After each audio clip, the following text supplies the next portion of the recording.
Welcome to Trial by Wine. We take a closer look at crimes that highlight how fascinating humans can be. Schmitty, Swanee and Clarkey visit crimes and run them through their jury of three, debating both sides of the case to agree an appropriate, if totally fictitious, sentence.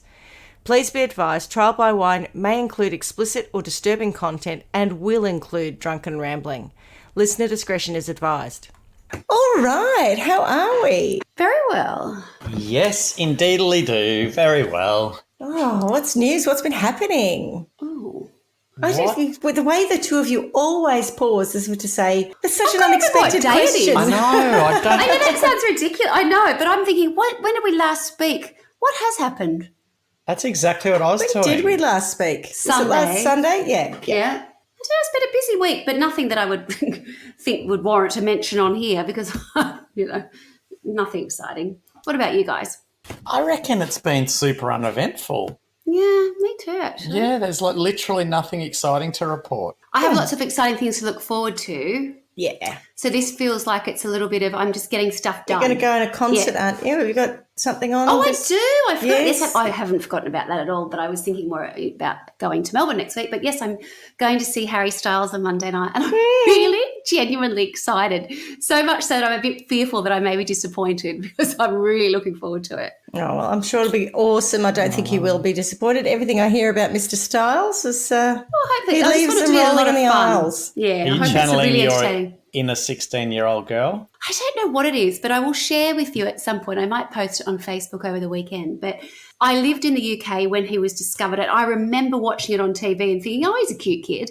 And then really, not having any interest and certainly having no interest in One Direction or whatever else. And it's sort of, even I think his first album, I just had no interest at all. But then a couple of years ago, I think it was about 3 years ago, he was on Saturday Night Live and he was both the musical guest and the talent. And he sang this song that I had kind of heard of and liked, but he sang it with this arrangement and the backing, and it had like someone on a trumpet and the backing sings. And it was so soulful. It was like one of those things where in that instant I became a bit of a, fan. And I thought, oh my God, he's incredible. It totally changed the way I viewed him.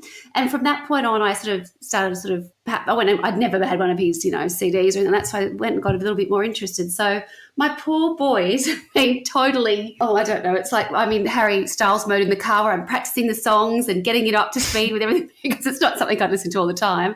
And they're like, oh God, could we just put the radio on? So anyway, we'll see how I go.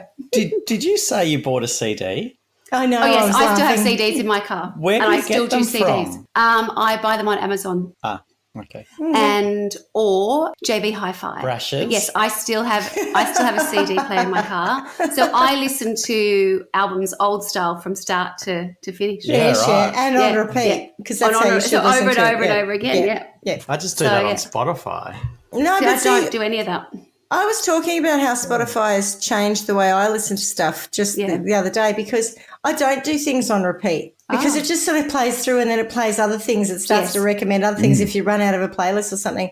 So I don't have that experience of listening to the same 12 songs. This is like being 13 again, single darling. Word. Yeah, exactly. It's totally like that. And I'll bring the stack in next time to show you the CDs that I have in my car. And basically every concert that I've been to, so whether it be Elton John or Red Hot Chili Peppers or whatever it is, I have the CD. And so in the weeks leading up to it, I'll start to listen to it. I've got Guns N' Roses, we went to, and so that's how I do it. And then I've got my Oz Rock selection, which are like, from the late 80s when I was, like Boom Crash Opera. Then I've got, Hall & Oates. It's really quite diverse, but probably not that diverse. But when I put it on, there's probably about 3 or 4 songs I like on each CD. So I just go through them and I just go through them and I just go through them and I'll say to the kids, "Can you change that CD for me?" Which is very old school. I appreciate. No, I hate it. Anyway, never mind. It's an education for them. Otherwise, they wouldn't know what these old technologies were. What have you been up to, Schmitty? I have been entertaining my guests. So what do we do? We did a little bit of wedding setup earlier this week. And then we went up to Eildon. And so we've had a couple of lovely days up there. It was 36 up there and it's 38 where I am now. And we sort of turned the sun on for them and the lake was spectacular. Oh, and lovely. Weirdly, last night we had a tree frog on the boat. Never had a frog on the boat ever. And not even a normal frog, a tree frog. Yeah, I had to catch it and release it outside. So it was cute. So that's me, really. And boys, still nothing? Straight back to nothing, yeah. Okay. All right. Well, on that note, perhaps we should introduce ourselves. I'm Schmitty. I'm Swanee. And I'm Clarky. And together we are Trial by Wine. And what are we drinking? Go on, Swanee. This is the lowest of the low, I think, for me. It is a SodaStream bottle with cold water in it. It's not even carbonated. Fizz. Not even carbonated. Not even carbonated. I just grabbed it as I ran upstairs. Is that like a buddy of cold water? It is. Oh my God, it is. When I said the lowest of the low, I didn't realise I was really being it was. You're drinking a buddy. Oh, my God. Yeah, nothing special, trust me. But anyway, 10 kilos. I've only got another 9 to go before next Thursday. I'm on fire. Look, I'm even in my gym gear still. I'm too scared to get on the scale, so I'm not going to worry about it. But on that note, I am, as a result, drinking zero sugar creamy soda. Jesus. Boys, can you hold Here up we go. the bargain? Ta-da! Oh, thank God. We're having a little classy Aldi number, but it's a rosé from the Loire Valley, Nice. which is a nice rosé and also a nice part of the world. Indeed. We've been Excellent. there. Cheers. Been to some wineries there. All right. Well, who's got a story for us today? I do. Well done. Okay, so I don't know if I'm going to be able to do this story justice because it's rather complicated. But how I happened upon it was a couple of years ago. I saw a story, an article in a New York magazine. I think it's their sort of online division as such. It's called The Cut. So I know that you've done stuff from The Cut before. yeah, I so have. quite often I'll have stories pop up. And I remember when this one popped up. The most infamous of my stories was The Watcher, Yes, which was from The taken Cut. from The Cut. Yes. I know. I think we read the entire article. We did. Well, The Cut originally, and then based on that article, which I think I saw in 2019, I think, I noticed a couple of weeks ago it started to come back again. It was obviously because something was percolating and happening. So I have had my peepers peeled and I've been waiting for something to come out, which it has. So I've now been able to consume that. So my sources for this week's story are The Cut, ABC News, Australian ABC, People, Vanity Fair, The Guardian, and a documentary series which was launched, or series that was launched last week, and it is called Stolen Youth. Anyway, so I thought that the reason I wanted to choose to do this story was because I remember reading the article initially and thinking, what? I don't really, what happened? Like, that's pretty bold claims and they're quite big claims, but there wasn't a lot of to go on. Do you know what I mean? So it was sort of like I've always been quite intrigued but not really understood what the story was. So my mission that I gave myself was to try and distill what happened and make it a bit digestible. What I found was that the more I looked into it, the more things either were incredibly small, the minutiae of a situation, or they were too top end. It's a really complicated story because it involved lots of people, I think. Where I've been quite fortunate, I think, is that a lot of it was filmed. We've got another one of these situations where I just can't believe people film themselves doing these things. But anyway, they do. And then, of course, then you have first-hand accounts of what's actually gone on. So through seeing that, I think I've got probably a better picture of what went down versus if I was just sort of reading some of these articles. It was really watching that kind of stuff that you get a true sense of how evil this was. So our story starts in 2010 in, I don't know if you call it upstate New York. I don't think you do. I think you just say it's above New York. It's just outside New York at a college called Sarah Lawrence College, which is a private university. And I remember when I first read the article, I was interested in it because I've heard of Sarah Lawrence and it's famous. It's a liberal arts university and quite a few interesting people have been there through the years. And I did have my list and now I haven't got it in front of me. So let me just have a look and tell you some of the people that went there. But I looked it up on maps, as I like to do, to get a true sense of how far away it was from the city, because I think in my mind I had it further away. And when I looked it up the other night, it said it was 32 minutes from like central Manhattan to Sarah Lawrence College. And I just wasn't thinking that. Their notable alumni include J.J. Abrams, who you probably remember from, did he do Lost originally and then went in to do like some scary movies? Is that him? No one's giving me much of that. Oh, you don't know it? Let's go with that. Okay. Yeah. Barbara I know the Walters. name. Oh, yeah, I know Barbara Walters. Got Carly it. Simon. Yep. Yeah. Who else can I find? Oh, yeah. Actual famous people. Actual famous people. Based on the fact that I bad. don't know who the first one is, can't be really famous. Oh, I'm going to have to tell you who he is because you will know him. He was really popular at one point. He ended up writing and directing Mission Impossible 3, Star Trek, those kind of like, it's directed Star Wars, The Force Awakens. So he had a little bit of prevalence and it just sort of skyrocketed. I thought I saw Tia Leone the other day when I looked. Do you remember I saw her in Sydney? No. I saw her in a cafe. I'll tell you some other time. Oh, really? Is that bad? Okay.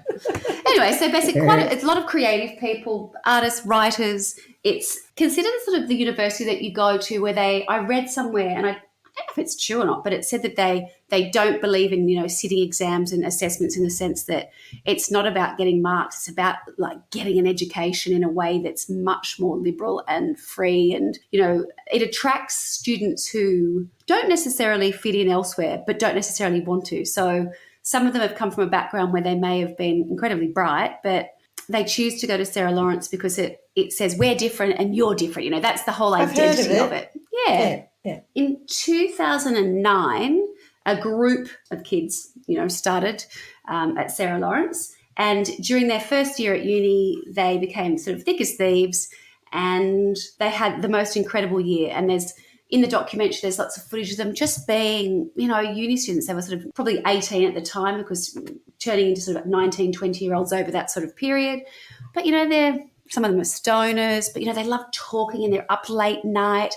They're really sort of, it's a little bit wanky, but, those university students who are really discovering themselves and feeling freedom. And I went away to uni. And when I went away to uni, and I was quite young still, I was only 17. All of a sudden, my life totally changed because all of a sudden it felt like there were no rules, right? The only rules that you had were that you had to probably get to a lecture at a certain time. And even if you weren't there, no one was really going to mark you. No one cared. It was like a huge so crazy, right? School, it was just, where you were just watched all the time. Yeah, exactly. Yeah. So I think in that context, it would be important, and I think it is really valuable for us to remember at the age that we're meeting these people in this story, and they are just out of home, just left their parents.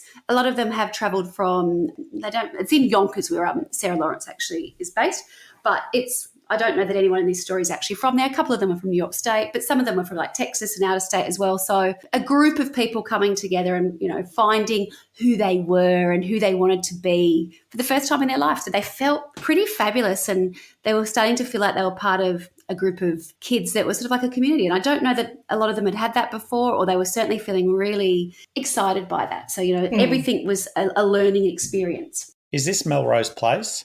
Absolutely not. And I wouldn't say that they weren't unattractive people. I don't mean that at all. But it was really not like that. These kids were quirky and, right, more sort of intellectual and, there was definitely an academic basis there. It wasn't a scene in the sense that you would turn up and go there. I don't think if you didn't really want to get something out of it, you went there for the education that it was offering. We meet a girl called Talia Ray, and Talia and sort of her group of friends had gone through their first year. And in the second year of the university, which I believe you call sophomore, which was in 2010, Talia's father, Larry Ray, was released from prison. So Talia kind of casually asked, maybe didn't ask, I don't even know, no one can really remember, but basically announced that her dad was coming to stay with them on campus at Sarah Lawrence. Is that weird? I think that's weird, I think that's weird. That's really what weird. I could never get my head around, and I weird. couldn't understand this until I saw the documentaries. I didn't understand how that would work from a dormitory point of view. I live both on campus and off campus, and I'm someone's dad coming to stay. I couldn't get that around my head. As it turned out, in that second year, they had gone to live in what was called Sloanham Woods number 9. And basically it was like nearly a little house. So imagine a campus, you've got, your academic buildings, whatever else. And as the campus played out, the further you got away, the more sort of housing opportunities there were. And Sloanham Woods number 9 was a little self-contained house where there was probably a series of another, 20 houses. But it housed a whole group of kids where they had their own individual bedrooms and a separate kitchen and dining area kind of thing. But it must have had its own door. Do you know what I mean? It was a separate building. So in Sloanham Wood number 9, Talia was obviously there. And then that's where Larry Ray, her dad, came to stay. and he was sleeping on their sofa. I thought you were going to say something else. Okay. No. That comes later. Yeah. I thought that was quick. He was sleeping on their third housemate. And I wonder if that's the thing I where don't know what's going to come later. no. But what would you say? They're supposed to be kind of free and easy, it's all okay. No one really knew what to say. And Talia adored her father and said that he had been wrongly convicted and that, he had been standing up for her and her little sister against their dreadful mother who had been mistreating them when they were younger. But it gets a little bit confusing when you start to look at what Larry was in prison for and what he'd done before. But in this particular instance, he'd been in prison in New Jersey and he'd been incarcerated there for violating a child custody agreement. So I don't think that he'd been there for long particularly, but he moved straight out of prison and went to meet his daughter Talia, who they had this beautiful relationship, and he's moved into Sloanham Woods 9. You say in this particular occasion, was he an in and outer?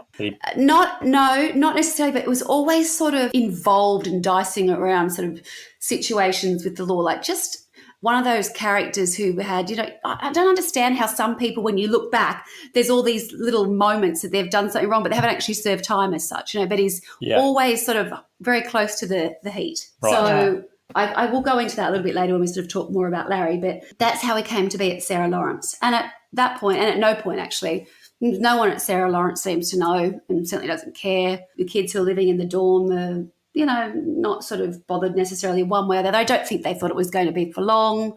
Talia was their friend. One of the guys that lived in the dorm with them was a guy called Santos. Santos was Talia's boyfriend.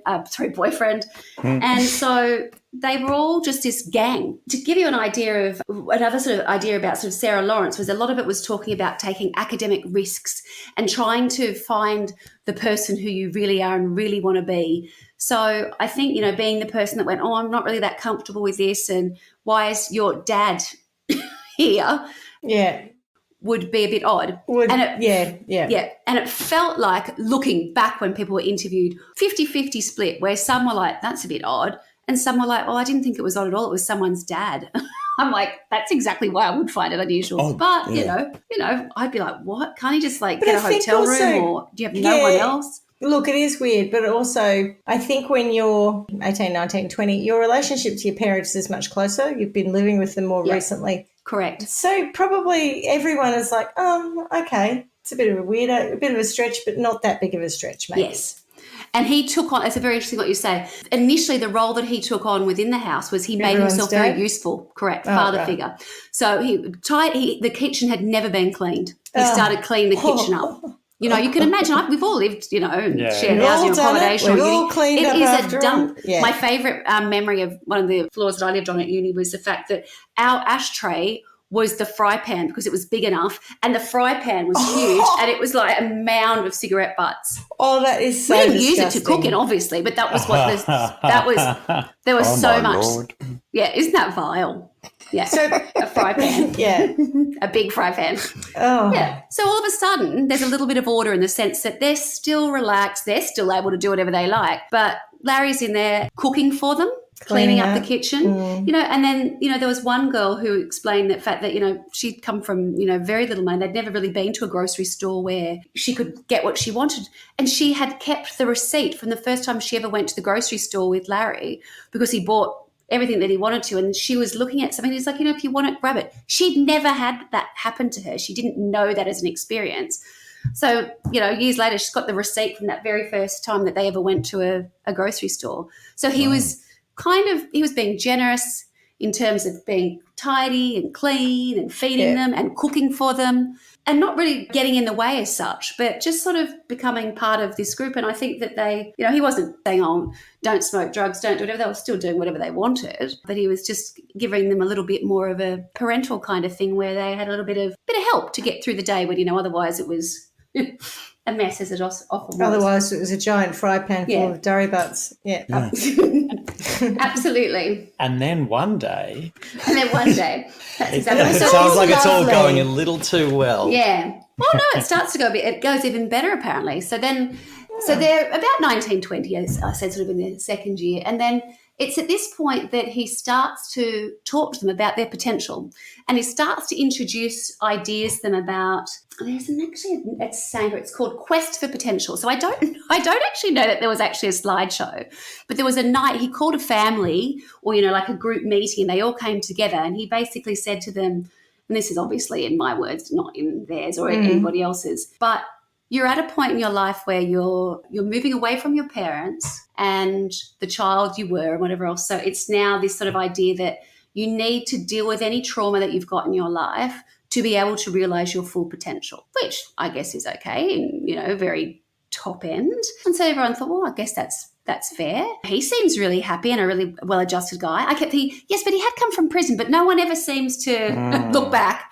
They just thought, this guy's got all the answers.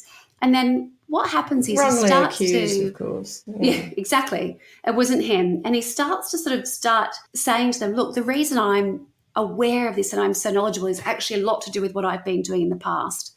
I've worked with the CIA.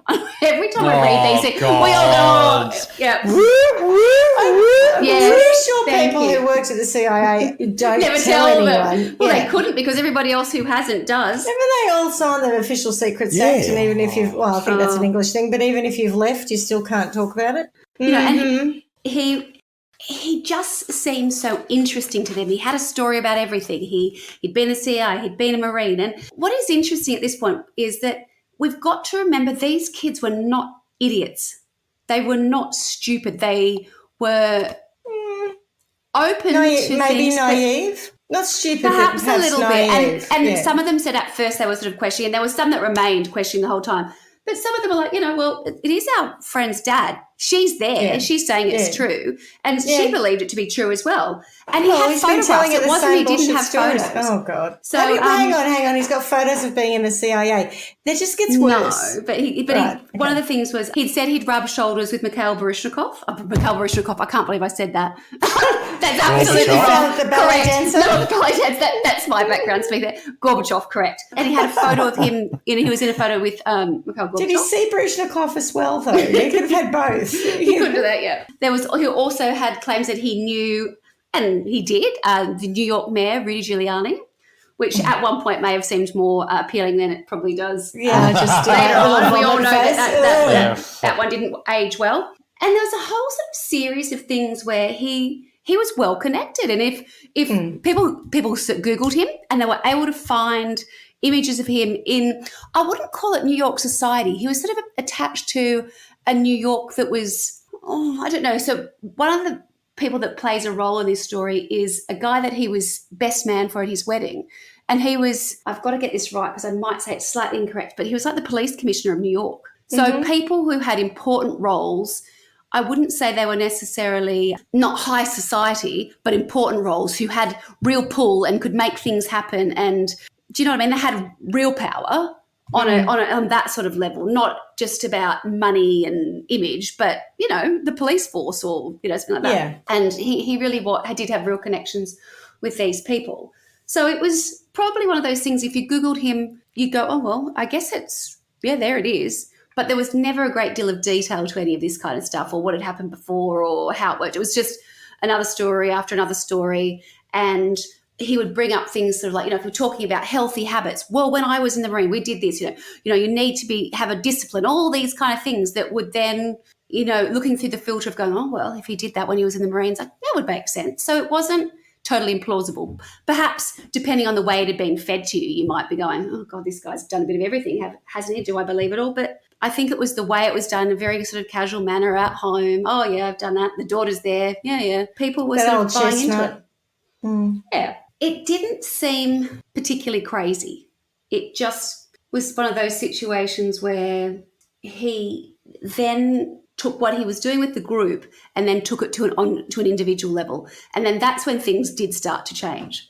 So one of the girls that he had I didn't say this to you before, I never really explained it, but when I was talking about how I couldn't quite get my head around how he lived in a dormitory style, it was sort of like a 2-story place with individual bedrooms and a communal living area kind of thing. But they all knew, like, if someone was in a bedroom or whatever else. Anyway, he started doing these things where he'd be talking to one of them and it would end up, they talked all night. And they weren't having sex. That wasn't, it wasn't anything like that. They could hear them talking. And there was one girl in particular called Isabella Pollock.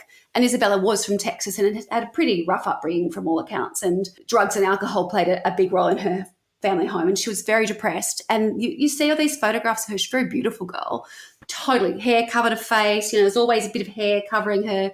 Not part of the group, not quite giving like everybody else was. And then Larry has a night with her. They have a chat and he starts talking to her about her childhood and basically saying, it's not your fault. This is the way you've been parented. It's been not good enough. You've got great potential and I can help you. And that's how it starts. And then he would do that with each of them. And what you'd find is that each of them, and unsurprisingly, I don't think it matters even at our age, all of them had something that was their concern, their insecurity, their background, whatever it was. Something that made them vulnerable for him to tap into. Absolutely. It's all pretty textbook stuff. And then he would work on that. So what was happening at this point is you were finding that of the group, some were really starting to go, oh, well, she seems much happier now that she's been spending a bit of time with Larry. And some were like, nah, not interested. And others were sort of like, maybe I could... Maybe he would talk to me. Maybe I could approach him with something that I'm concerned about. And sure enough, a couple of them did that. So Santos, who was, I think still at the time, Talia, whose daughter's boyfriend, he approached him and he said, Larry was always the kind of man I wanted to be. He just seemed in charge. He knew what he wanted. He was masculine. He was, whatever. He just got on with things. He was a doer. And so he sort of went to him and, so he starts chatting to Santos. And then there's another guy called Dan. Dan had been dating a girl called, I was going to call her Devon, I think her name's Raven. I don't know why I got the two words confused, called Raven. And Raven is probably the voice of reason in the sense that she never sort of is interested in Larry and what he's got to say. And she and Dan are in a relationship and Dan goes to speak to Larry and Larry basically says, yeah, you better cut it off with Raven. So he basically just says, that's it. So Raven had... So he did, because Larry said break up with Raven. Okay then, sure. So the original... Because my potential won't be reached if I continue with her. The kids that were in the house originally, Talia is the daughter. It's impressive. I've got to say it's impressive because there are a number of times I've told younger people to break off the relationships they have and they have completely ignored me. So I'm impressed by how much influence he had. Yeah, well, the relationship was troubled. But when he went to Larry to see how he could, help, and then, that was actually the last time I think they even spoke. Talia was the daughter in the house. Santos was, but they did break up, but Santos was Talia's boyfriend. He goes to Larry to get help. Isabella was the girl from Texas who was very vulnerable and I think she was like the first person. And she had a very, very good connection with Larry very early on. And basically it changed her life. There's some footage where early on, I think the first Christmas, Isabella is due to fly back to Texas for Christmas. And I do not know why this is all filmed, but it's all filmed or recorded actually, so I better wait and say that.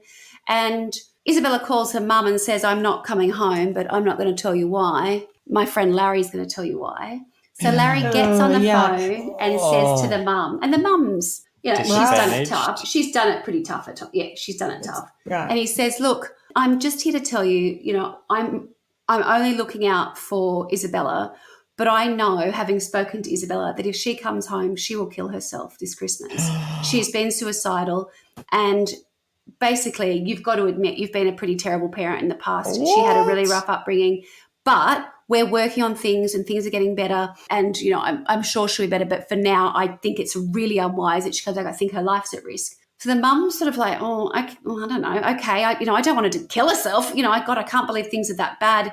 And the guy's talking to her, right? So he's called and, he's not like some just figure in the background. He's talking. He sounds, he's the father of a friend that she's living with at college. And I imagine it just must have felt a million miles away, just like a totally different environment from Texas to this, elite university in New York. I can't even imagine. So, that's kind of it. So Isabella doesn't go home, and to be frank, she never does ever again, because she starts becoming the thick of this sort of relationship with Larry. So that's Isabella. Dan was the boyfriend of Raven, and he lived in the house as well, but Raven didn't live there. She just spent a lot of time with him. And Raven was always like, I'm not really comfortable with your friend's dad. I think that's all a bit weird. And like she would sort of joke and say things, but no one was sort of catching on. So she was being sort of distanced, intentionally by them. So Dan now starts to spend a lot more time with Larry because Larry's telling him, look, I'm going to show you how to be a better person. And a lot of that comes down to being a more sexually aware person and finding how to be, and, I'm going to show you how to get sort of sexual prowess. And, at one point Dan had said to him, I wonder if I'm gay. And he's like, it's all recorded. I don't know why it's all recorded, but no, you're not gay, but I'm going to show you how, you need to be with women. So he was sort of tapping into each of their insecurities and what they were concerned about. Yeah. There were another two people called Gabe and Juliana. And Gabe and Juliana, they just weren't interested. And I don't know exactly how they didn't become part of the group, but they resisted or they weren't interested or they just did their thing. And they just, it kind of felt like it was kind of quite an organic thing. The ones who got closer got very close and just started hanging out together to the exclusion of the others. And the others sort of got on and did their life, at university and whatever else. And that just leaves one other character, which is a girl called Claudia. And Claudia apparently had been a bit crazy. Like she was loud, fun. She was always pretty mad and everyone kind of loved her for that. And then once she started talking to Larry, she was starting to share with everybody the fact that she sort of said, I don't think I want to smoke drugs anymore because I think, I'm schizophrenic. And they're like, what? You weren't schizophrenic a week ago. Where have you got your diagnosis from? And it was Larry. And I'm not suggesting that, not smoking drugs is a good or a bad thing. It's just that once he started giving them each their narrative and then he would start working on that, everyone had their own story, right, and their own connection with Larry based on what their individual circumstance was. And they all just seemed to start to eat it up. So it was not a particularly long period of time that they even, well, I guess it was long. The whole thing goes over a number of years, but you think at this point, this must be, some time. It wasn't really. I think he only lived on campus for about a year. Yeah, I was going to say, how long's the degree? Yeah, well, he was on campus with them for about a year. Right. That in itself is so wrong, right? You would have thought at some point, and Sarah Lawrence, they say, and they maintain now, they never once had a complaint. There's no record of anyone ever even reporting him, let alone complaining about him being there at that point. Nothing. He was everyone's mate. Yeah. I mean, I don't know how liberal and how laid back you need to be, but no one was saying anything. You would have thought a place like that, you'd have to be a student to stay there. Yeah, of course. I'm pretty sure you can't have guests, let alone your dad sleep there for a year. A year. It's just not weird. even like a couple of nights. A year. I mean, I don't know how close to a year or over or under it was, but roughly, he arrived in 2010 and he left in 2011. One of the things that he introduced whilst at Fernwood 9 was, and I think this is really important because for me, it's sort of one of the key tenets of the things that sort of happens. And it's not just, they don't go into it a lot, but for me, it felt like it really played into what he would then go on to tell them about themselves and how they'd arrived at that part in their life and why they felt the way they did. And he had this thing which he called bad parenting disorder. And basically they were all obviously victims of bad parenting disorder. So no matter what background they had, and some had perfectly normal backgrounds, he could find any little thing that, was a problem for them, and then he'd build on that. And then there was just pure fabrication. So then he would start to do things where he would introduce ideas that were not true. Like he would have they would have photographs like from when being they a were little. CIA agent. Correct. Like, all of a sudden maybe you've been, interfered with. Maybe there was some sexual abuse, things like that became, first of all, introducing it and then extrapolating that to something that happened in their real life. So therefore you must have been, actually it was your dad, all this kind of retrofitting what was happening. Yeah. And I think of all the things that he does, that is a real starting point for me where I go, at that point, would I go as an intelligent person who'd moved away from home, why would you start saying that? Or maybe there's some truth in it. This is the point for me where I think some of them must have been not open, but that's, he didn't say it to any of them at a point and they walked away and went, oh, he said this. He'd already got them to a point where they were believing in what he said before he introduced this. Yeah. But then it only played so beautifully into the other bigger picture or bigger narrative that he'd say about their particular situation. So essentially they all believed, I think, pretty much that they'd been abused and they had terrible parents. But because of him and his quest for potential, he was going to show them the truth. He always talked about the truth. He was going to show them the truth and he was going to allow them to find a way to be the best version of I themselves. don't like the sound He's of a where good this bloke, is going. isn't he? He's a top bloke. Oh, So I really don't that like where sort of this is set going. the scene. So that's what sort of happened at Sarah Lawrence on campus. It was lots of chats and, you know, them feeling really connected and part of something that was bigger, and that Larry was really helping them. This great guy was going to help them be the best version of themselves, leave sort of trauma behind by dealing with it, talking with him about it, finding ways to deal with it, and then moving ahead. There is a quote here that I'd like to say, and it says, there's an old saying that if you put a frog in boiling water, it'll leap right out. If you slowly increase the temperature, the frog won't realise it's in danger until it's too late. Isn't that awful? But yeah. You know, and at first the students living in the two-storey dorm known as Sloan Woods 9 luxuriated in the warm atmosphere that Ray created in their home. So they really just felt warm and fuzzy. He'd made them feel things, and they could talk about things that they couldn't with other people. They had this little group. They were feeling like they were part of something pretty important, I think. And they had an adult paying attention to them and taking them seriously and nurturing all of those and by all feelings accounts, of, they would say they thought he was the coolest, most charismatic. They just, you know, sort of like, oh my God, he's a real adult and he's done real things and he's paying attention to me and he's giving me his time. He's a couch surfer. I've read that Isabella believed that he saved her life because she was suicidal. And she said, without him, I wouldn't be here now. And he absolutely saved my life. So I think that they didn't start to see the shift when things started to get a little bit different, you know, when you had to turn the heat up a bit. They didn't see it come, or maybe they saw it coming, but they were still so kind of in love with him in a way. Do you know what I mean? That's what it sounds Enamored, like. I've got totally. a crush on him. Yeah. Then Ray Bit like announces, you and Harry Styles. a lot like me and Harry Yeah. Styles. Yeah. So a year after living with them, he announces that he's moving out, and he moves into an apartment on the Upper East Side of Manhattan. And this is when I had to do the look, and apparently, like, it literally is 30 minutes away from campus, so it's not that far. You only have to sort of go beyond the park and then through the Bronx, and it's on the other side. Because I thought, well, how will they get to uni if there's a connection there? Is that still there? And it's not a problem at all. So he invites Talia, his daughter, and the friends to come and live with him for free. He's not working, remember? He's just hanging around with the kids. So I did wonder how he could afford this. I wouldn't say it was a flash apartment. It looked pretty flash because it's in New York and it's in a nice area. From what I It was just understand, a everything in one-bedroom New York home. is Yeah. expensive. Correct. And it was small. It was just a one-bedroom apartment. And it is revealed in the documentary that the flat is actually owned by a guy that he met in jail.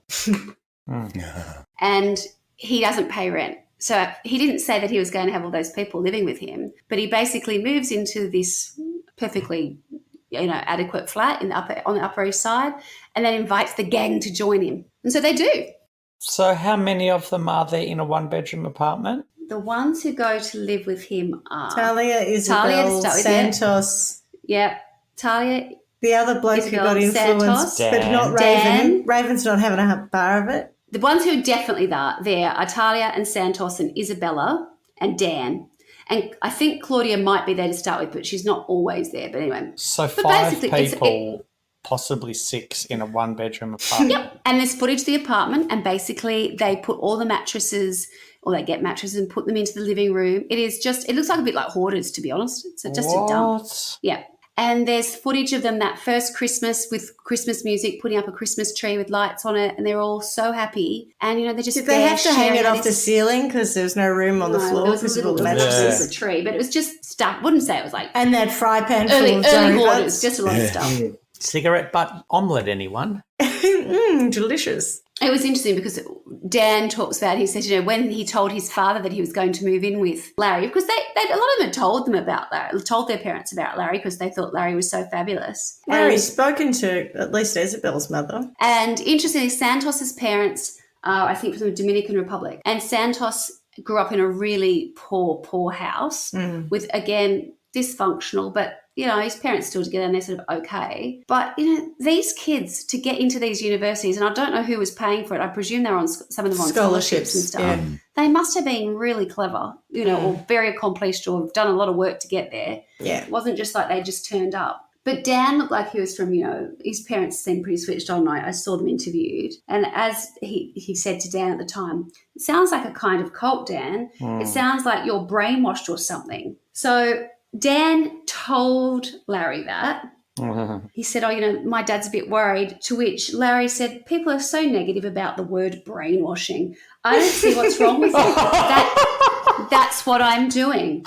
I'm washing your brain. Oh, yeah. So he turned it. It is. no. It's totally what I'm doing. You've had your, your bad parenting Yeah. disorder. Yeah, I'm resetting You've you had in a this positive drama. and good You've way. had And I'm this washing it trauma. away. And I'm going to make your brain and you Clean. work again. Yeah, I'm Yeah. fixing all you broken little souls. Always a good egg. Oh, that's Yeah, and excellent. as Dan said, all I ever wanted to be was like him, to never be unhappy or unsure. And I think that thing that, not so much unhappy, I think people can somehow manage dealing with being unhappy, but it's that uncertainty that you feel at different points in your life that you think, and it's certainly something as an adult that I sort of realised that it's such a big deal for a lot of people, I think. Maybe not so much for me, I don't think, but I think it rocks a lot of people's belief in themselves or how they want to be portrayed or want people to perceive them. And I can understand that.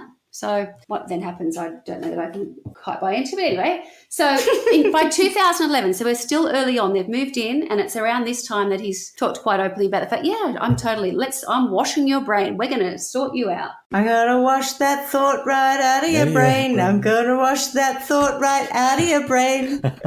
I'm going to wash that brain right out of your head. And send it on its way. Things do start to take a turn for the darker side in Manhattan. He began forcing all 7 students into intense, tear-filled group therapy sessions that ran well into the early hours of the morning.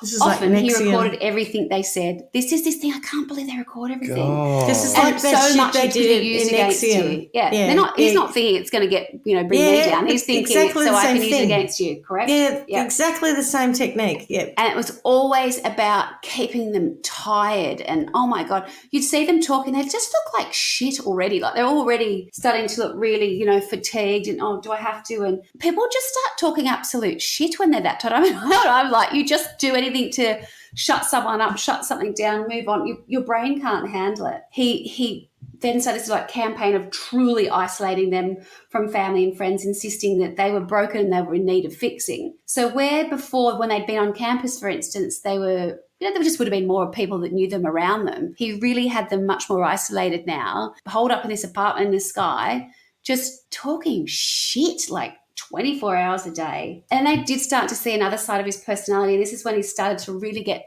angry and was much more aggressive. So even from the slightest infractions, he'd start to really react. And there we go. Infractions. This is so like Nexium. And this is where there's a whole piece on Santos where he really starts to go for him. Because it's all filmed, right? So they can show you this. You watch this young guy, just fall apart and lose total sense of what is practical reality. Or real. Yeah. So it starts off, he's talking about the fact that Santos doesn't respect his property. Because remember, he's paid for everything and it's all his kind of thing. It starts off with something as, you scraped a fry pan or a saucepan, I can't remember what it was, on purpose. It wasn't because it had cigarette butts in it. And he starts screaming and he's like, what were you thinking about while you were doing that? Who were you? Why would you be so careless with my things? Why are you trying to hurt me? Why are you trying to hurt my belongings? Now, if someone said that to us, we'd say, fuck off. Yeah. I don't think I did it, or it was there before, or get a grip, right? But it's these things that escalate that he would then film something that started over like, who scratched the saucepan? You did it, you admit it. And the guy starting off going, no, I didn't. To the guy then going, finally, yeah, I did do it. Why did you do it? I did it to hurt you. There's stuff like this. It was just bonkers. Then he starts saying to Santos, what else have you done? What else have you broken? Santos then at one point, and they've still got all of this documented. Santos finds every single thing I think that is in the apartment, and takes responsibility for destroying everything and puts a financial amount on it. So I destroyed your speaker, I destroyed your spoon, I destroyed your this. And so it's a handwritten list of every item by value and what he then owes Larry. So he starts to really unravel And then he's trying to find ways of giving Larry this money. And it ends up being like hundreds of thousands of dollars. He approaches his parents at one point and says, can I have, I don't know what he wanted off his parents because they couldn't afford it. But I think it was something in the vicinity of, it was huge. It was like $300,000 or something ridiculous. There wouldn't have been that much stuff in there with that much in the first place, I don't think. No. But, things like that, when I'm watching, I was like, oh, God, this is such a leap for me to make. I really, you kind of struggle a bit with watching some of it because you're like, mate, just say, I didn't. But it's already so beyond that point that they just start to believe it. And he's always got an audience. So when he does this, he'll have someone filming, and you often see someone just in your peripheral vision. So he will say to them, what is he saying? So then he'll get the other person to chime in as well. So it's sort of this group kind of shaming. Yeah, you did do it. You did do it. Yeah, I saw him do it. I mean, it's just bonkers. And because he'd said that he'd spent so long with, these people in the CIA or whatever else, he'd say, I'm using these techniques and, if you cross me, you're crossing these people and I've got people who are after me. So he starts to introduce this idea of people after him, people who are, they're coming after me and by association they'll be after you as well. Equally, I've got so many connections in, what's the word I'm after? Law enforcement or whatever else. Right. If you do the wrong thing, you'll do jail time for this, or these things that you've done to me. For scratching my frying pan. I know it sounds absolutely bonkers. Even as I watch it, I'm like, oh my God. I have to say there were times watching the episodes that I thought, oh God, I can't do this. I'm going to fall asleep because you just say no, I didn't do it. And and they're showing you the whole bit of footage. They just sound broken. No, I don't know. Yeah, I did it. Oh, it just does your head in. But, he'd spent so long convincing them of his backstory and who he was and his powerful friends that when you start to combine this idea of him telling them they've done something wrong, getting them to admit it, then he's got this thing all saying, well, if you don't admit it, there's a consequence. If you do admit it, there's a consequence. So there was no right place for them to be in. They were just... No, we can't win. Starting to go absolutely loopy. And you see just the look of them, what they look like physically, how much they've changed. And things like they start to have like tics and, like they're doing stuff while they're talking. Their eyes are doing weird. So it's the sleep really deprivation unnerving. and it's everything. Yeah.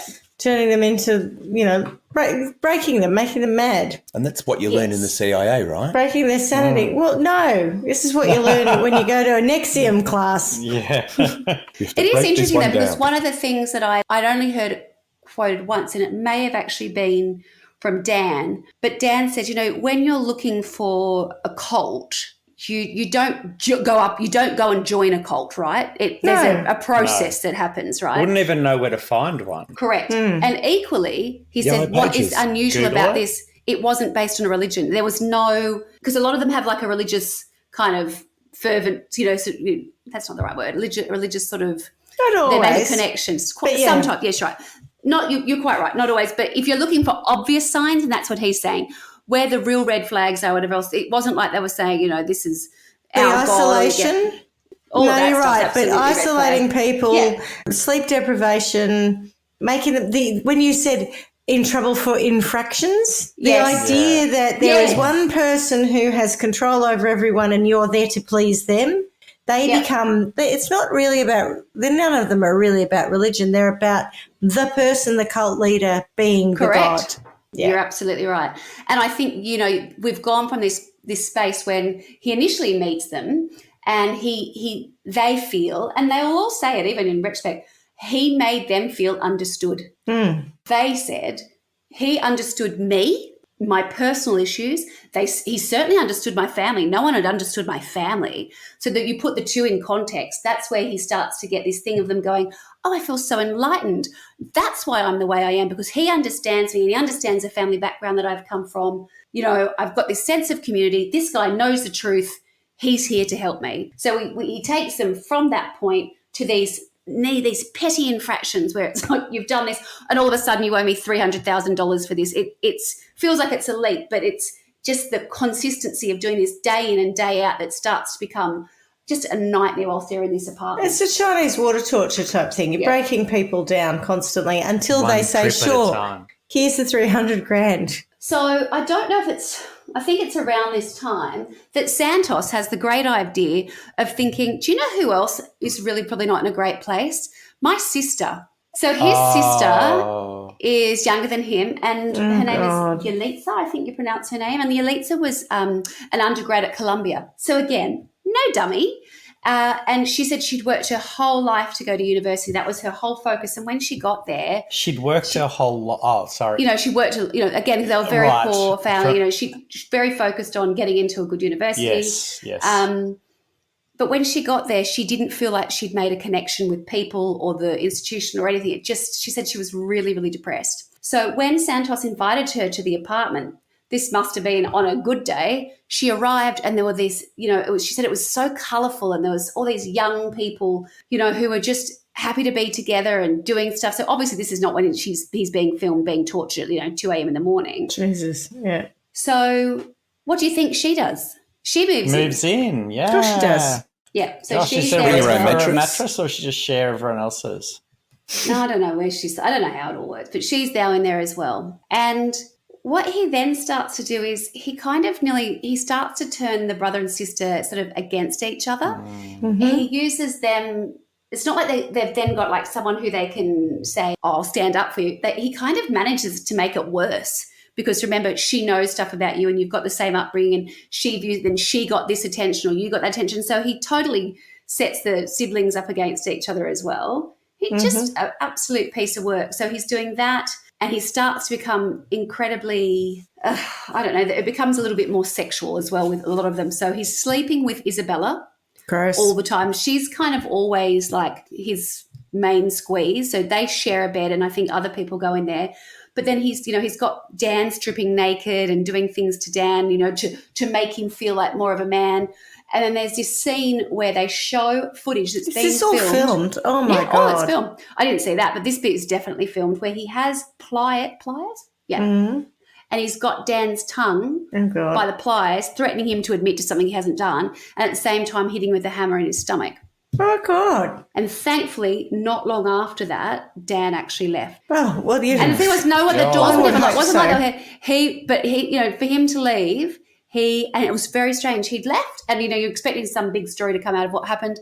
He didn't. He actually went back to college, but he said he went and took on 2 jobs, so he had no spare time and no contact, and he never told anyone. He just didn't talk about it because he was so embarrassed that he had fallen into this situation. And he said even at that point, he said, I wasn't using the terminology cold. He said, I didn't have the language to describe the experience. I did not know what had happened to me. I was embarrassed by what had happened. Yeah. And I got out and then I just blocked it out. I just didn't deal with it. I didn't talk about it, nothing. It wasn't like he'd gone and was saying to the other kids that, Sarah Lawrence, oh my God, this is what's happening. He just was mortified. Got on with shit and tried to forget it. So he just didn't deal.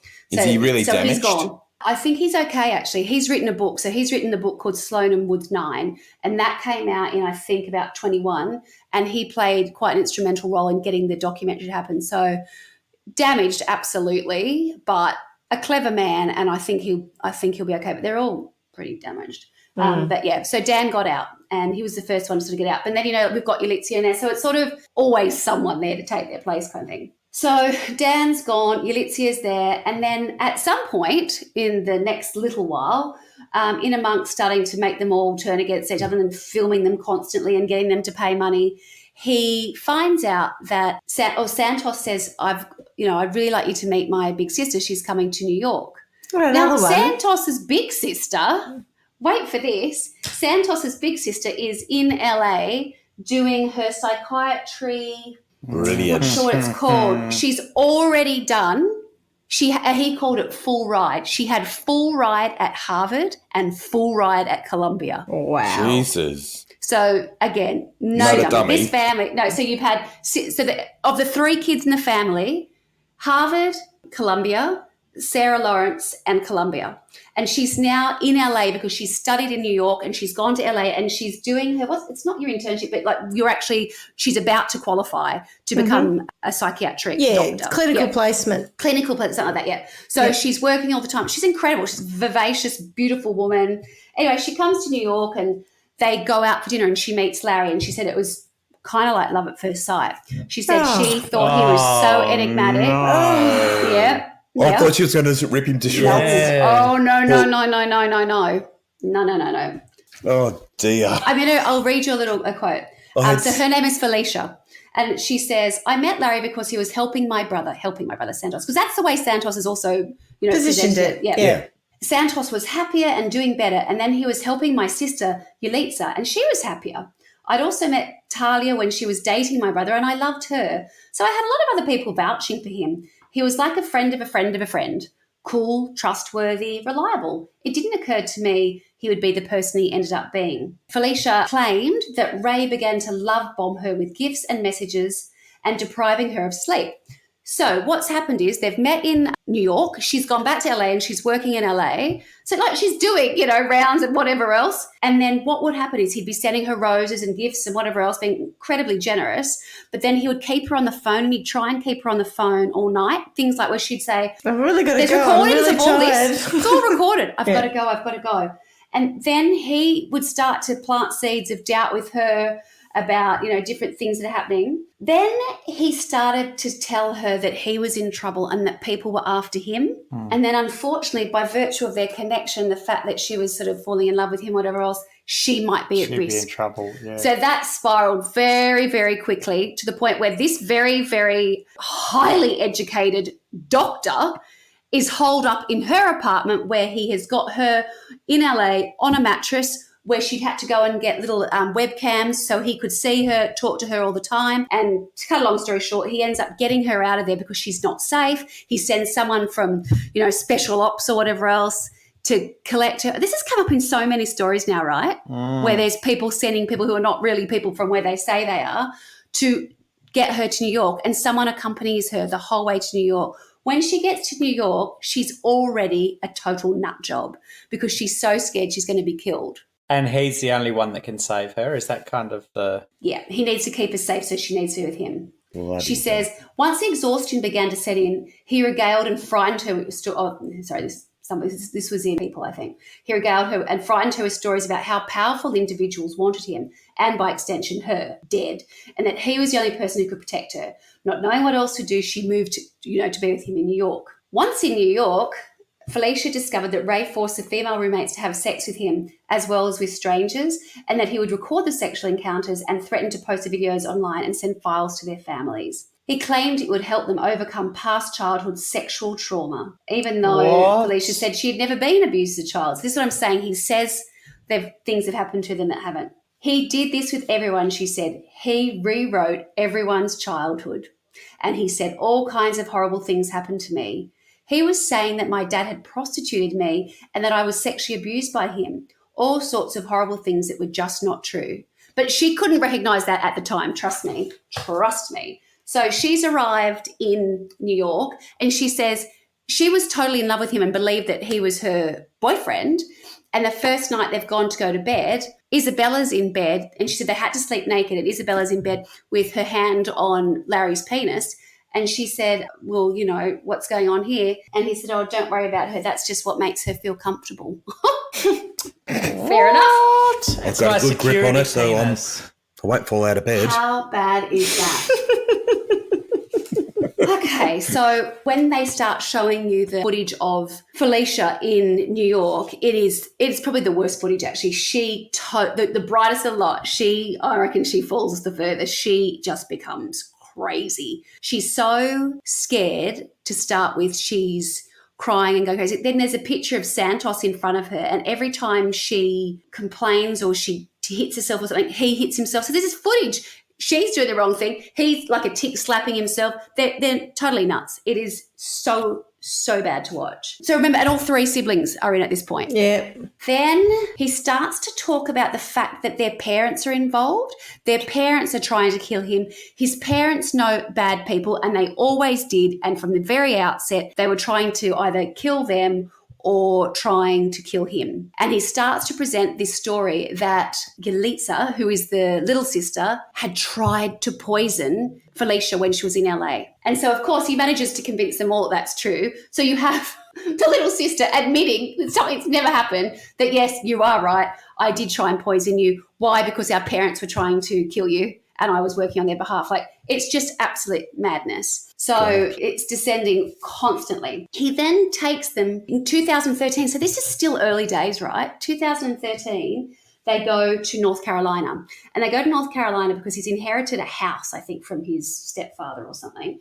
And so he basically uses them as slave labor. They turn up at this house. He orders like all this sort of building equipment. He has he has them all on Adderall, so they don't sleep, and they work all the time. But it's all filmed. So you're just watching them film. They're digging trenches. They're doing things. And if it's not right, they re-dig a trench. And this was just, honestly, Felicia sort of becomes a child, like she's screaming and throwing tantrums. And then at one point there's footage of him holding her down, trying to calm her down. And she's screaming, saying, get off me. And I love you, Larry. I love you. I love you. Because they tell him all the time how much they love him. It is just absolute madness. So they're all still happy even while they're being slave labour and everything? I don't know. To the outside world, I think they are. And I didn't write this on my notes, and I should have. But they go back to graduate. Santos doesn't. Santos has to take medical time out, no doubt. But Talia, Talia, and Isabella go back to graduate. So there is footage of them, and I think that's in 2013. So the same year. Yes, that's right, actually. I think they went to graduate just before they went to North Carolina. They go to graduate. There's footage of them, and Raven sees them on this, obviously at the graduation, but the next day there was like one cruise and the girls went on the cruise, and she walks up to them and she has this conversation. She said they wouldn't really speak to her, and she said, you know, you're in a cult. And she said, when I was saying that, I didn't really mean a cult, but she said, I knew it wasn't right what was going on. Something weird was going on. She said, and they wouldn't talk to me. And she said, that was kind of the last time I ever saw them. But she said they would only talk to each other. And so that was Claudia, Talia, and Isabella. And Santos didn't graduate, as I said, because he had dropped out because he was just too much a mental case. Yalitza was obviously at Columbia. And Felicia. That's the technical term. Then they turn up in North Carolina, and that's just awful to watch. I would call this the beginning of the end. It's something actually about to happen. In 2018, so quite a few years later, a Sarah Lawrence graduate finds a website online about Claudia, and it features Claudia. So it's called Claudia. I've forgotten what it is. Hang on a minute. Imagine her first surname was Claudia Jones. It's called ClaudiaJones.com. I've forgotten its name. And it is Claudia being filmed by Larry, admitting to the fact that she had tried to poison Larry and Talia and other Sarah Lawrence students when she'd been there. Yeah. So she's sat on like this dishevelled bed, and it's Larry interviewing her, and he's saying, are you being coerced? Are you being paid to say this? Are you being, is this the truth? And yes. And she's just a shadow of her former self. She used to be a little bit heavy. She's super skinny, just looks terrible. And so all of the, the graduates or whatever from Sarah Lawrence who'd gone at the same time, they all start talking to each other. They're going, were we poisoned? Were you poisoned? And I don't remember that. Besides the fact that I don't remember it, I don't believe I was. Hangover, but I wouldn't say I was poisoned. Yeah. No one's sick. What is this? This is bullshit. What is going on? So at that point, one of the graduates reaches out to another former graduate of Sarah Lawrence called Ezra Marcus. And Ezra Marcus is a reporter with, it's called The New Yorker, which is basically where the cut article comes from. Based on that 2018 website, they start researching from there.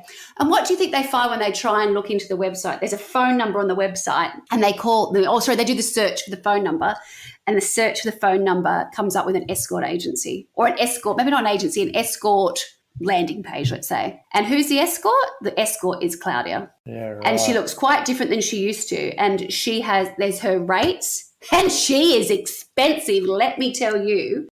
Anyway, so basically the upshot of it is that Claudia has been a prostitute and she'd been sex trafficked by Larry. He has told her that she will do time in prison or she'll be killed or whatever else because she's tried to poison him, right? So the only way she can make that good or make it better is by giving them money to try and help them with their treatment for the fact that they've been poisoned. You're not going to believe this, but over, I think, a period of, 3 years, she earned and gave him close to $3 million. What? Isn't that insane? I'm like, that's hang on, big bucks. You can earn $3 million. Yeah, we're in the wrong career. What on earth? Isabella, I have been doing it all wrong. Yep. Was she Isabella, hot? She did look pretty good in some of the photos. But I mean, they were obviously highly. I did see somewhere. I think it was like $7,000 a night. It was like several grand for an hour. It was like expensive. What are you doing? Yeah. Oh, it doesn't really I don't know. matter. I did probably some crazy stuff. I don't know. But No, she's not hot in answer to the question. Isabella, and so the right-hand bird, Isabella and Larry were basically extorting her. So they were making her, they would go over to, and she moved out. She lived somewhere else. I suspect that's where she was running her show Escort from. agency. Yeah. And they would go and collect money from her. And that's how she paid rent. And she thought she was doing it to avoid going to jail, people finding out, the fact that because she believed that she'd poisoned people. And that's how they managed that little scenario. So that loops back into... I'm still just reeling at $7,000 an hour. I know. I mean, isn't it awful the things you take out of these things? What And do you you don't- do for that? You don't have to be hot to get it. I mean, it's all about the clientele and probably just chat and be nice to them in some ways. I'm sure there might be a bit more of... into that because we could set up a business, Smitty. Yeah. It's going to have Ferraris and helicopters and shit. Yeah, 3 years. Hang on. Google incognito mode. Right. Isn't that crazy? So that's where I think people were then like, what is going on? This is big. What is this guy running? That's big money, right? And that's only just part of what you're seeing. Remember, other people have given you money for different things throughout. That's just one girl's contribution. And what is quite interesting is because Isabella's notes were, or bookkeeping, bookkeeping was so detailed. It shows every time the whole thing is so detailed. I cannot begin to tell you. I wouldn't necessarily recommend you watch it. I didn't particularly enjoy the documentary, but the amount of detail they've got on different things, like it blows my mind. Like, and it'll have every date and how much money they went and collected. They collected $50,000 from things like that. It was just remarkable. Anyway, so for 12 months, Ezra Marcus researches Larry Ray and his family and his background and whatever else. And he sort of comes up with more sort of stuff about who he was. And some of the stuff he said was really true. Some of it was quite a lot of embellishment in terms of his background. It says he'd been born in Brooklyn, New York. He'd worked in Wall Street in the 80s. He'd worked in insurance, construction, gambling. He didn't have a college degree, but he was pretty savvy when it comes to doing hard those knocks. things. Yeah, presented well. He did serve in the military, but for 19 days. So at one point they were saying, he wasn't in there. But somehow he manages to remain in contact with prominent military figures. Don't know how. Ray also claimed to have worked for the CIA. There is no evidence that he was ever employed by the Central Intelligence Organization, is it? Because they wouldn't distance themselves after this came out, would they? No. He was instrumental in the fall of what was he called? The police commissioner, the New York City, police commissioner. And this was the guy that he'd been like his groomsman or something, and he often came up because he kept using this guy's name. His surname is Kerik, Kerik, and so everyone was aware of him because he was always after him. So, and because he was in the police department, he'd use his name again with the kids saying, he's coming for me, he's coming for you, I've got contacts. If he doesn't take me down, he'll take you down. If you do anything wrong, he'll put you in jail. So he had all bases covered. He'd been involved, he'd been beaten up by somebody really badly. Hard to believe. Yep, because of lying and stuff there. And Kerik was later pardoned, the guy he'd helped take down by Trump. So there were all these bits that were kind of really interesting in terms of who he was connected to. He'd been convicted of fraud. He'd claimed to have aided in a ceasefire in Kosovo. There was just one thing after another after another. People go, of course he's someone special. There's this footage where they're talking to Felicia, the really smart one. She's talking about, he's so amazing, Of course he is. That's why NATO calls him when they've got a problem, because he can do things. He can unblock stuff. He makes things happen. You can unblock stuff. Is he a plumber? It's a plumber. Yeah, me shit is up the blitz. He had a terrible divorce with Talia's mum, but I can't find any information on the mum or the little sister. It's like, all I know is that when she'd called the police, he was so manipulative that they turned up and Talia and Larry said, she's the abusive one. So he got custody of the kids. It was just one thing after another like that, where he would just be doing the wrong thing. He'd already been diagnosed with a personality disorder, and when they went through, the family courts during the divorce, someone said it was nearly impossible to give a proper reading on him because he was one of the most manipulative people that he'd ever come across. He has characteristics that are strongly suggestive of pseudologica fantastasia or Munchausen's disorder. I don't know what that means. A psychological examiner's notes from Ray's custody battle with his ex-wife claim that Ray is able to manipulate and control almost any situation which he finds himself, including a psychological interview with a forensic examiner, no matter how experienced that examiner may be. Mr. Ray is very good at what he does, can be utterly charming, and one can be disarmed by his childlike simplicity and smile. But Mr. Ray is no child. He is calculated, manipulative, and a hostile man. The article comes out, and that's the article that I read in the Cut. So it comes out saying, what's going on at Sarah Lawrence? The Stolen Kids of Sarah Lawrence is what it was titled in 2019 New York Magazine. And then a New York police investigation starts from that point. Whilst he is being held, it takes him 10 months, but 10 months later, he gets charged with racketeering, extortion, violent assault, sex trafficking, forced labour, money laundering, and tax evasion. But where they find him, the FBI go and raid a house because they have to leave. He gets kicked out of the apartment in Manhattan. So he... Yeah. 8 people dossing in. It all no starts rent. to fall, and it's already falling apart at this point. But by the time this happens in 2019, there's just him and Felicia, the doctor, the super doctor, and of course Isabella. It's just the 3 of them living in this terrible house that someone had loaned him or whatever else or lent him in New Jersey. So when they turn up, they do that, and because he is then taken away shortly thereafter, and I don't know if it's a matter of weeks, I don't think it's long. The people who do the documentary, they go and meet with Isabella and Felicia at this point.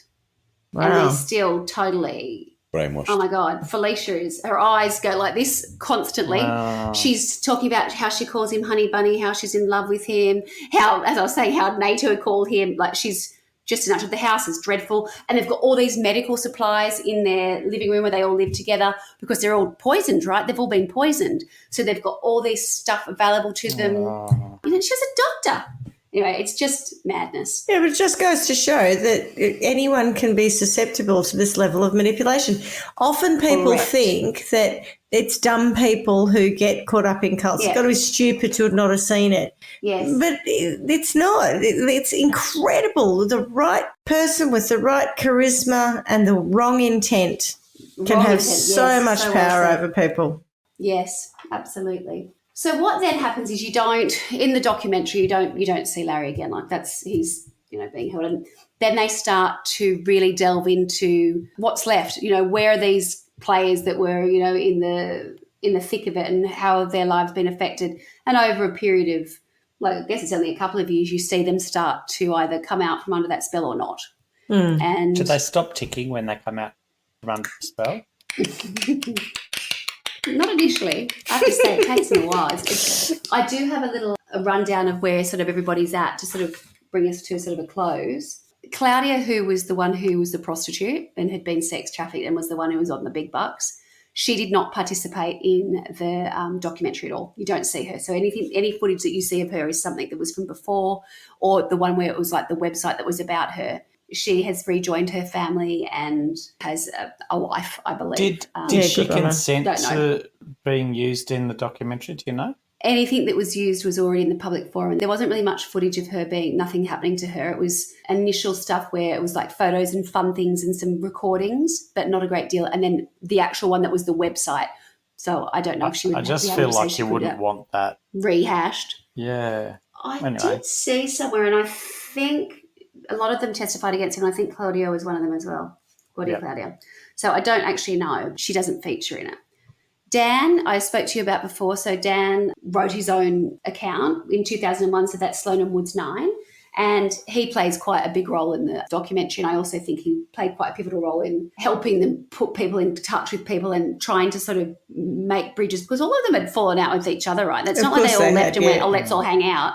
There's a very interesting scene. A lot of them are being, advised by lawyers themselves. So they're being told to either stay away or not stay away or talk to this one or not talk to this one. But then they're all so fearful of what the other person's connection still is or what their beliefs are about Larry. Yeah. Because that is a total trigger for all of them, depending on where they're at, what they thought was a certain situation. So it can be quite dangerous for them to even be dealing with each other.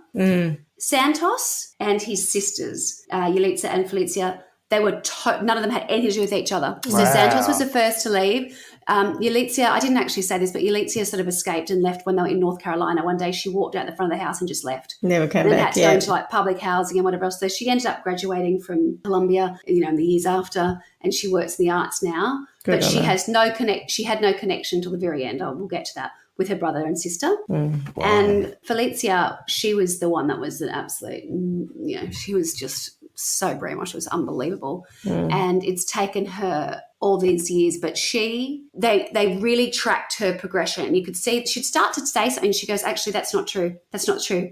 And she says, I know that's not true. So you can tell how clever she is again. She goes, that's not my voice telling me that. That's not my voice. That's Larry telling me that. What the actual truth is like she's talking about her parents, because they had nothing to do with their parents. So their parents lost 3 kids in this. That's awful. Yeah. And what is quite nice is by the end of the documentary, Santos, Yalitza and Felicia are reunited, and they're sitting in like a park with Dan. And it took quite some months, and because the older sister goes to the mum first, and that's the first connection. And once that happens, she and her mum go to visit Yalitza, but Yalitza won't see her. She's saying, I love you, and they're talking through a door. She said, but I can't see her because I just can't trust because the older sister became so entrenched in the all. She's like, if she believes even a little bit of what Larry's saying, I can't go down that avenue again. I can't deal with that. Anyway, it takes them some time. Anyway, now they are all one happy, harmonious family with, some pretty big scars. But that is a nice upshot of it. Talia, we'd never see her. She's not in it at all, and we don't know where she is or what role she played. In the court case, she was described as being, his co-conspirator, but she wasn't charged with anything. And then very interestingly, Isabella, who was described as his trusted lieutenant, she pleaded guilty of conspiring to money launder, and she'll be sentenced later this year, which she could serve up to 5 years. But she did play quite a significant role, especially in the dealings with Claudia. And there was a part where Claudia had said that they put a plastic bag over her head when they were taking money from her at one point. And there's actual, it's not footage, but there's a recording of that happening where they're threatening her and you can hear the plastic bag rustle. And Isabella's saying, no, that never happened. That's just not true. And Isabella is so clever and articulate, but she's still totally, I think, she won't see her own family. She won't speak to her parents. She won't do anything. And I think she's still in love Under with the spell. and spell of Larry. So that brings me to Larry. And Larry, on April 6, 2022, 12 years after meeting them, he was found guilty on all 15 federal charges.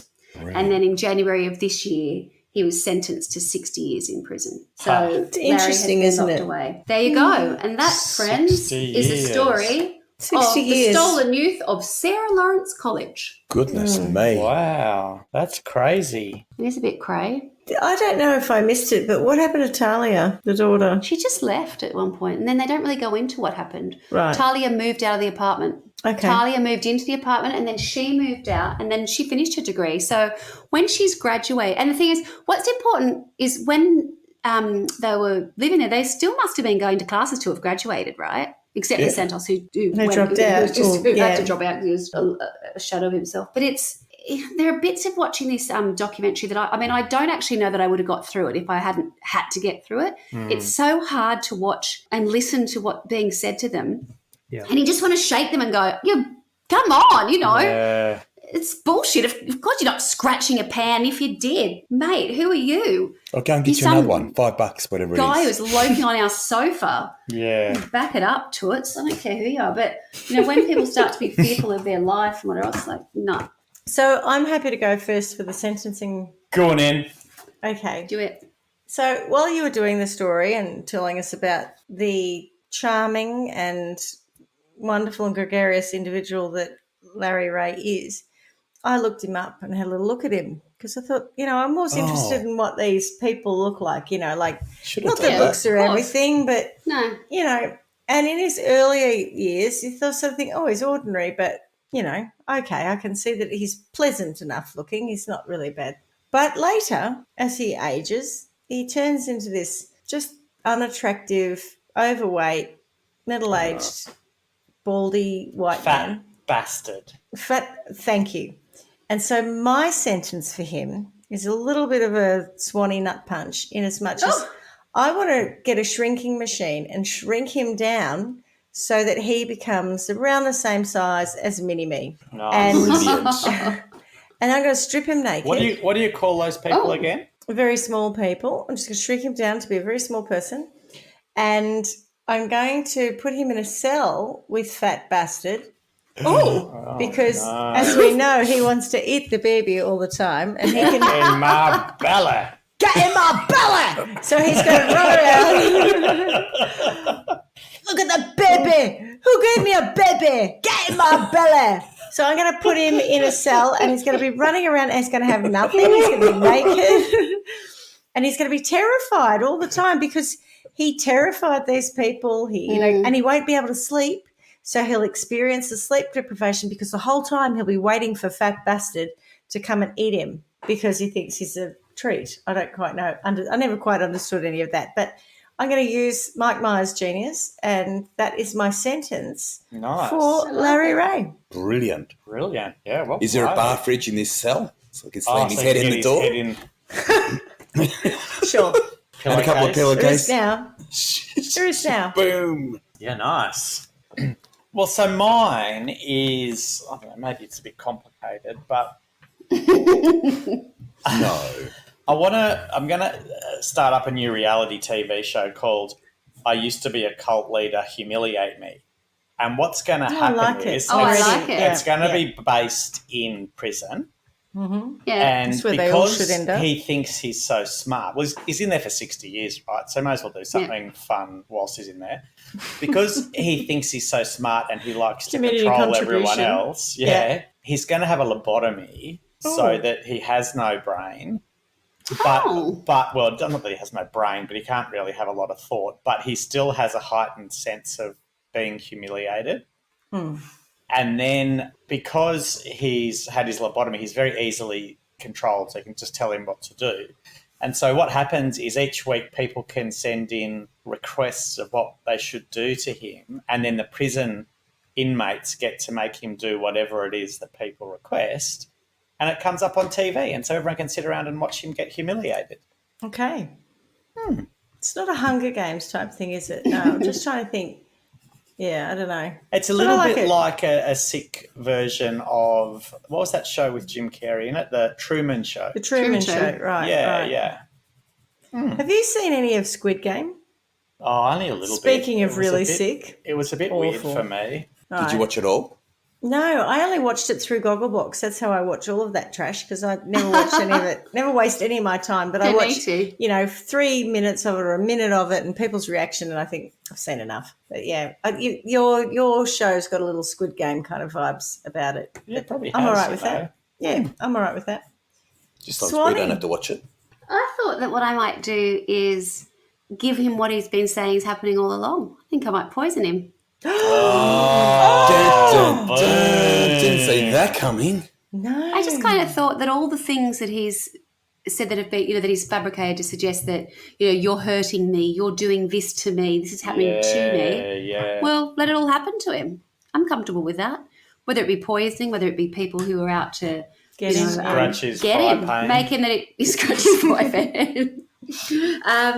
Yeah, I was trying to think of one other than poisoning. Other than scratching his fry pan, maybe you could fill it full of durry butts. That'd piss him off. I just, anything that he sort of had fabricated, I know, it's pretty horrendous. It stayed with me for this video. I can't believe it didn't catch fire. Like as it filled up and you put another one in. Oh, just so gross. All right. Sorry, I'll get off that. Yeah. So you were going to say? I was trying to think of something in addition to the poisoning because, there were so many things he'd said that were done to him. You're hurting me, you're hurting me, you're hurting me. But I suspect that the poisoning one feels like it was the one that involved the most people and maybe a little bit of sex trafficking on the side. But certainly the reason that people were having to pay him back, other than the fact they'd scratched a fry pan, was the fact that he said that they'd be attempted to poison him or attempted to poison someone else. So actually poison him. Well, my second one, which was pretty lame, but it played to your need to give him a bit more pain, was that he would have a pair of pliers on his tongue and he would be punched in the gut with a hammer. I thought of that, but I thought it was a bit too... I think the nice bit about poisoning is if you could perhaps say, prolong it. And so that he's aware that it's happening to him. Yeah, okay. But it has to, but he can't, do anything about it. It's just that's what's happening. Okay. He has no. And he just gets more and more sick and no control over it because that's what this whole thing was about, was control. Yeah, I'm satisfied with that. We all good? Cool. Yeah, nice. All right. Well, I've never heard of that one, so good one, Swanee. Yep, well played. Nice work. Oh, I just had an idea. Yeah. I mean, it might be about maybe this is where you got the lobotomizing from, but how about we take his brain out and wash it for him and pop it back in? Oh, that's a good that's a idea. good one. Yes. Can we wash it with bleach or something? Domestos. It's just hydrochloric acid. Can I admit something? I don't know what a lobotomy is. What actually is You it? never you frontal stick an lobotomy, ice stick a pick- needle up Stick an ice pick up into back of the sort of eye. in the soft bit here, and it goes into your frontal Skull. lobe, and it damages the frontal lobe, which they thought, well, because it gives you brain damage, it kind of did work, but they thought the frontal lobe was responsible for all the bad things that people who were suffering from mental illness did or thought or whatever. So the idea was you'd stick this effectively like an ice pick up through your eye and damage. It's not pleasant. Damage the frontal lobe. And a lot of people actually just died from the procedure. And then others, were basically in a vegetative state afterwards. So, Varying degrees of. yeah. So that I understand. So when people talk about other people having frontal lobe damage, which is different to being a lobotomy because it's in the more recent times, like I've heard people say, oh, God, they must have frontal lobe damage. Is it because you lose... The frontal lobe controls your emotional responses to various things and some of your responses. So there have been cases where people who have had some kind of terrible frontal lobe injury... I was going to say, what degree of success did you have with that, Schmitty? No, they've gone from varying degrees. They've gone from being really lovely and ordinary people getting on with the world to really not lovely people with, sometimes aggressive tendencies, whatever, because they can't regulate their emotional response because of the damage to the brain. Oh, I saw that recently. Come to think of it, there was a girl who'd had a cycling incident, like really, really bad, nearly died. And then on the outside, she looked like she was recovering quite well. But she did have to have she had a helmet on at different points, but looked still like this gorgeous girl. But then in her own notes, when I was like reading about her recovery, she was talking about her anger issues and how she's been having, she's trying to have sex with people all the time. And there's just things that are impulse not normal control. Your impulse control seems to be effective. I must go look into that again. I remember at the time reading it thinking, Jesus Christ, that's tricky. All right, great story and good chat. And miss you already, but I'll see you next week. Yay. See you next Tuesday. Bye. Ciao, bye. Enjoy your week. Thanks for listening to Trial by Wine. You can contact us at trialbywine@gmail.com. Please rate, review and subscribe to Trial by Wine on Apple Podcasts or wherever you get your podcasts. If you'd like to support us, you can become a patron at www.patreon.com, Trial by Wine. Or visit our website, www.trialbywine.com, to donate to us. Your support will help us cover many more cases and apply wacky sentences. We really appreciate you listening and hope you tell everyone about us. Our cover art is by John Christo and music is by Beauchamp from pixabay.com.